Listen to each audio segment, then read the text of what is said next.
War by veterans from the South. The Klan would spend years terrorizing people in the South, whipping black people, lynching them, burning down black churches, and assassinating Republican politicians. But after a while, the government got sick of the Klan's shit and started cracking down. In 1972, Nathan Bedford Forrest, who was the Grand Wizard of the KKK, disbanded the entire organization.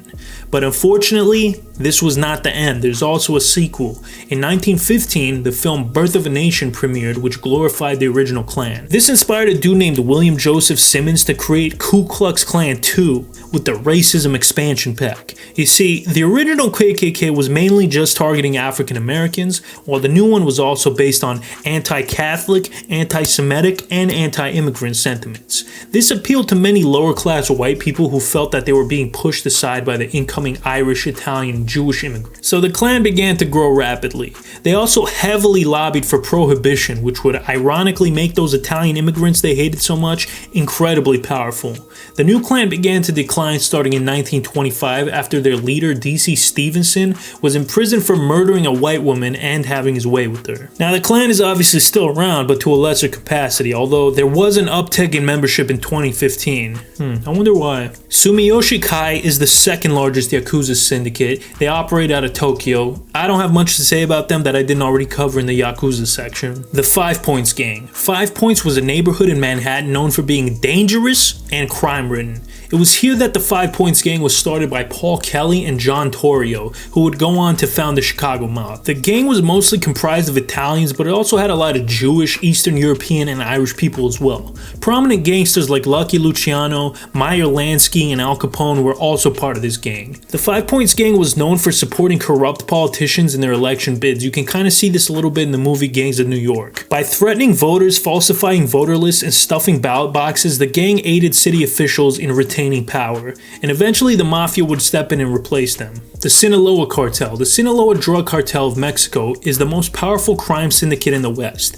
If you've ever seen the show Narcos, you probably know all about them. Personally, I stopped watching after season 2, not that anybody asked. Now, to understand the origins of the Sinaloa Cartel, we first need to talk about the Guadalajara Drug Cartel. The Guadalajara Cartel was created in the 1970s, and it initially began operations with growing and trafficking weed. But that would all change in the mid-80s when they would control most of the movement of drugs from South America to the US. You see, in the 1970s and 80s, the Colombian cartels would smuggle most of their drugs through Florida. But after government crackdowns, they shifted their smuggling route through Mexico. At this point, the Sinaloa Cartel was moving literal tons of cocaine and taking a 50% cut of everything that went through Mexico. They also had Mexican intelligence in their pocket, so it was all smooth sailing for them. Until one day, one of the bosses of the cartel, Rafael Quintero, kidnapped, tortured, and murdered an undercover DEA agent named Enrique Camarena. After the kidnapping, the US was pissed and pressured Mexico to crack down on the Guadalajaras. This caused the group to be divided into multiple smaller groups, one of them being the Sinaloa Cartel, headed by Luis Guzman.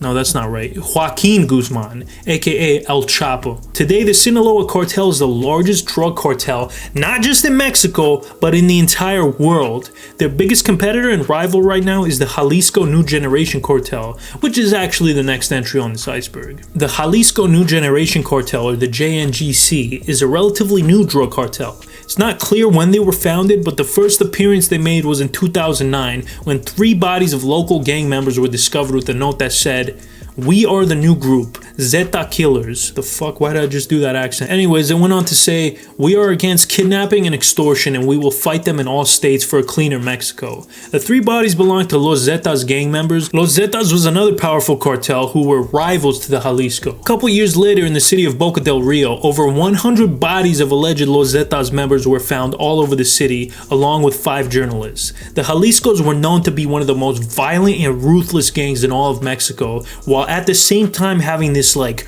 Robin Hood, help out the poor type angle as well, kind of like Pablo Escobar. Their ruthless reputation quickly helped them take over a large amount of territory, but you know what they say, with success comes haters. So they basically went to war with every other cartel.